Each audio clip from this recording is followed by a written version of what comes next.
നമസ്കാരം, ഞാൻ മൃണാൾ. മെസ് ഹൗസുകളുടെ നാടാണ് കോഴിക്കോട്. 50 രൂപയ്ക്കും 40 രൂപയ്ക്കും 60 രൂപയ്ക്കൊക്കെ കിട്ടിലും ഭക്ഷണം കിട്ടും.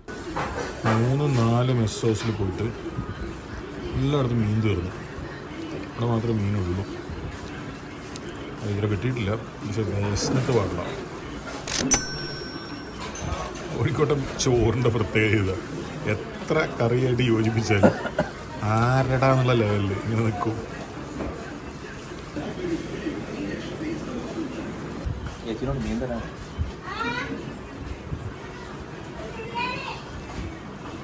അവർ ഇവിടുന്ന് അടുത്ത റെസ്റ്റോറൻറ്റിലേക്ക് വിളിച്ചു പറയണോ ബിരിയാണിക്ക്?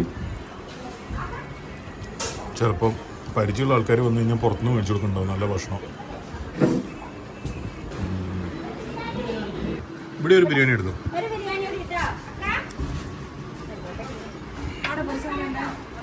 എന്തൊക്കെയാ ഉള്ളതെല്ലാം എടുത്തോ.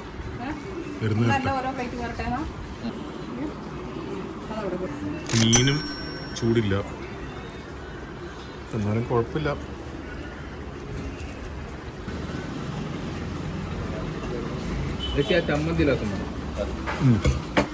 അയില പോരാ, ഇത് നല്ലതാ. അതിന് കുറച്ചുകൂടി ടേസ്റ്റ് ഉണ്ട്, പക്ഷെ അതത്ര പോരാ. കാർക്ക് ഒരു ഉരപ്പര വെട്ടിയിട്ട് ഹോസ്പിറ്റൽ ഷീറ്റോ മറ്റോ ഇട്ടിട്ട് ഇങ്ങനെ ഇലയും വെച്ചിട്ട് കൊടുത്തു കഴിഞ്ഞാൽ മെസ് ഹൗസ് ആണെന്നൊരു വിചാരത്തിൻ്റെ മുകളിൽ ഉണ്ടാകുന്ന ഇതൊക്കെ ആർക്കും ഒന്നും ചെയ്യാം. ഇന്നലെ ഹോസ്പിറ്റലിൽ കോഴിക്കോട് എത്തി. മെസ് ഹൗസുകൾക്ക് ഒരു നല്ല പേര് പൊതുവെ ഉണ്ട്.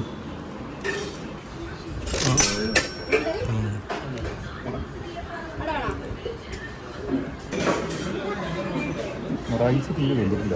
ബിരിയാണി കഴിക്കുമ്പോൾ സൂക്ഷിക്കണേ, അരി തീരെ വെന്തിട്ടില്ല കേട്ടോ. ഈ ചമ്മന്തിയിലാണ് ഈ മെസ് ഹൗസ് പിടിച്ചു വെക്കുന്നത്. അതെങ്ങാനും ഇല്ലായിരുന്നെങ്കിൽ നൗഫലിൻ്റെ അടിയുണ്ട് ഞാൻ ചാത്തേനെ. തിരുവനന്തപുരം മാവേലിക്കര, തിരുവനന്തപുരം. കോഴിക്കോടിനെ പറ്റി എന്താ അഭിപ്രായം? സൂപ്പറല്ലേ? അതാണ് വില കളയുന്ന പരിപാടിയായി പോയി. അങ്ങനെ എങ്ങനെയൊക്കെയോ അത് അവസാനിപ്പിച്ചിട്ട് രാത്രി എല്ലാവരെയും കൂട്ടിയിട്ട് ഊണ് കഴിക്കാൻ സാഗറിൽ പോയി. കാരണം കോഴിക്കോട് ഭക്ഷണത്തിന് പേര് കേട്ട സ്ഥലമാണെന്നും ഊണ് കഴിക്കാൻ, ചെറിയ പൈസക്ക് ഊണ് കഴിക്കാൻ വലിയ വലിയ ആൾക്കാർ വരെ വരും എന്നുള്ളതൊക്കെ തള്ളാന്ന് അവർ വിചാരിക്കാൻ പാടില്ലല്ലോ. ഇത് സാഗറിൻ്റെ legendary item spring chicken. Spring chicken എന്ന് പറഞ്ഞാൽ വെയിറ്റ് കുറഞ്ഞ ചിക്കനാണ്, ഭയങ്കര ഇളയ ചിക്കനാണ്.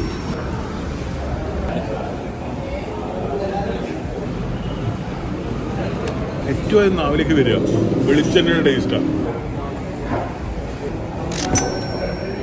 ഇതിന് പച്ചക്കറി എന്നാണ് കോഴിക്കോട്ട് പറയാം. ബേസിക്കലി പരിപ്പും തേങ്ങ അരച്ച കറി, അതിൽ വല്ല ഇലയോ അല്ലെങ്കിൽ മുരിങ്ങോലോ ചേർക്കും.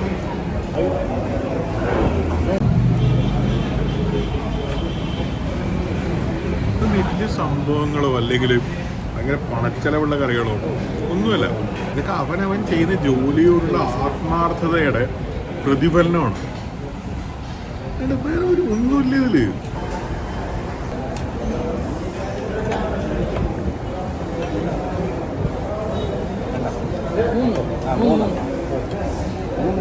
ഇത് നിറക്കണം, ഇത് അൺലിമിറ്റഡാ കേട്ടോ.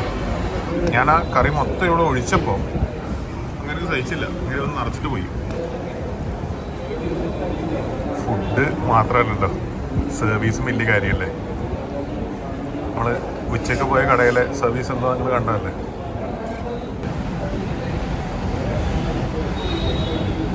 കൂടി ഒരിക്കൽ പൊടിക്ക് കൂടുതലാണ്.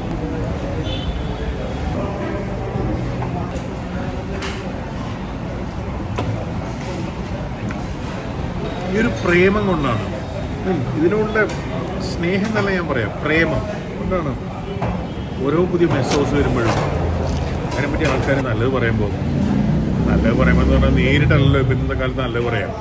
ഗൂഗിൾ മാപ്പിലും അല്ലെങ്കിൽ റിവ്യൂലൊക്കെ അല്ലേ നമ്മൾ പോകുന്നു. അതിൽ വിശ്വാസവഞ്ചന കാണിക്കാന്ന് പറഞ്ഞിട്ടുണ്ടല്ലോ. ആടെ മോനെ ബീഫുണ്ടല്ലോ,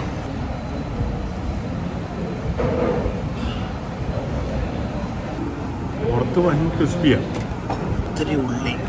പക്ഷെ അകത്തേക്ക് പോകുമ്പോൾ നല്ല ക്വാളിറ്റിയുള്ള പാവം മൃദുലമായ ബീഫ്. ചെതറിത്തെറിക്കണം ചോറ് എന്നാണ് ഗോപിയേട്ടൻ പറയുക. ഇത് പിറ്റേ ദിവസം ഉച്ചയാണ്. സാഗറിൽ നിന്ന് ഇറങ്ങിയപ്പോൾ അവർ പറഞ്ഞു, സാഗറൊക്കെ വലിയ റെസ്റ്റോറൻ്റ് അല്ലേ, മെസ് ഹൗസിനെ കുറിച്ച് പറയാമെന്ന് പറഞ്ഞപ്പോൾ ഇപ്പോഴത്തെ ട്രെൻഡാണല്ലോ ഈ ശേഖർ, അവിടെ കൊണ്ടുവന്ന് തീരുമാനിച്ചു. കഴിഞ്ഞ കുറേ കാലമായിട്ടും ഞാൻ കോഴിക്കോട് വരാത്തോളായിരിക്കും, ഒരു കൊല്ലത്തോളമായിട്ടും ഒരുപാട് പേര് പറഞ്ഞതാണ് എൻ്റെ ഫ്രണ്ട്സേ ഇവിടെ വരണം, ഭയങ്കര സംഭവമാണ്.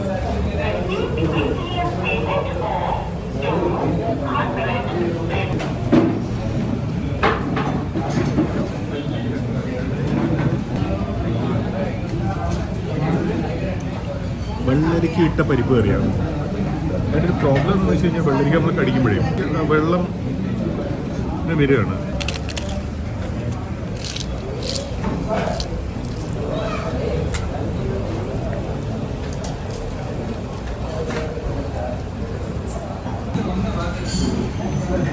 കോഴിക്കോട് സ്റ്റാൻഡേർഡ് വെച്ച് നോക്കി കഴിഞ്ഞാൽ ആവറേജാണ്.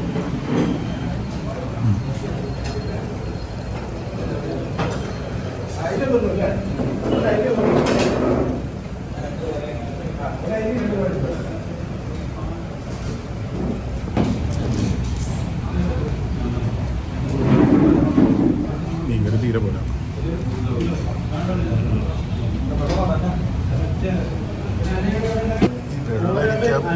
ഇതിനെ കൊല്ലും. പപ്പടം വേണം. പപ്പട അധികം വെള്ളത്തിന് അബ്സോർബ് ചെയ്യുന്നു.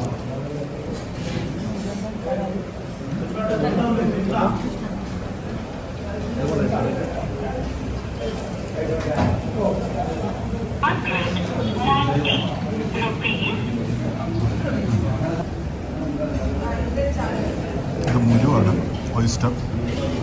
ഇത് വളരെ അപൂർവം കടൽ തീരങ്ങളിൽ മാത്രമേ കിട്ടുകയുള്ളൂ. അതിലൊന്ന് നമ്മുടെ തലശ്ശേരിയാണ്. ഇതിൽ സീ ഫുഡ് ഓൾമോസ്റ്റ് എല്ലാം ഭയങ്കര കൊളസ്ട്രോൾ ആയതുകൊണ്ട് ആൾക്കാർ കഴിക്കാതിരിക്കുന്ന സംഭവമാണ്. പക്ഷേ ഇതിൽ കൊളസ്ട്രോൾ ഇല്ല. ഒരു മസാലക്കറിയാണ്. ഇതിലും ടോപ്പായിട്ട് തലശ്ശേരിയിൽ ഒരുപാട് ചെറിയ ചെറിയ കടകൾ കിട്ടും.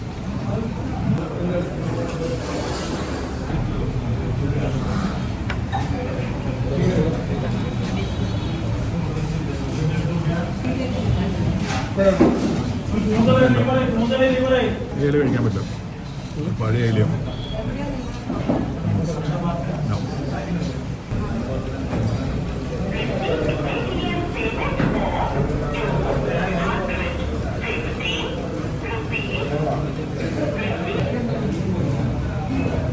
പഴമാണ് ഈ മസാലയുടെ ഒക്കെ ഇടയിൽ റിഫ്രഷിങ് ആണ്. പക്ഷെ അതും എന്താ പറയുക, ഒരു റാത്താവെന്ന് പറയുന്ന സംഭവമില്ല. അതിലേക്ക് എത്തുന്ന ഒരു സാധനമില്ല. അതിൻ്റെ മുകളിൽ കുറേ തേങ്ങയും പൊടിയൊക്കെ ഉണ്ടാകുന്നതാണ്. എന്താ സംഭവം? 4 ചോറ് 200, ഒരു അയില 60, ഒരു അയിക്കുറ 140, ഒരു പൂത്തറ 150, 120 ഓയിസ്റ്റർ. ഓക്കെ, ശരി, താങ്ക്സ്. അല്ല, പൈസയും കൊടുത്തിട്ട് കളയേണ്ടി വരുന്നതിൽ എനിക്കും വിഷമമുണ്ട്. പക്ഷേ ഈ അയിലൊന്നും കഴിക്കാൻ പറ്റൂല, പല പരിപ്പും പഴയ അയിലാണ്.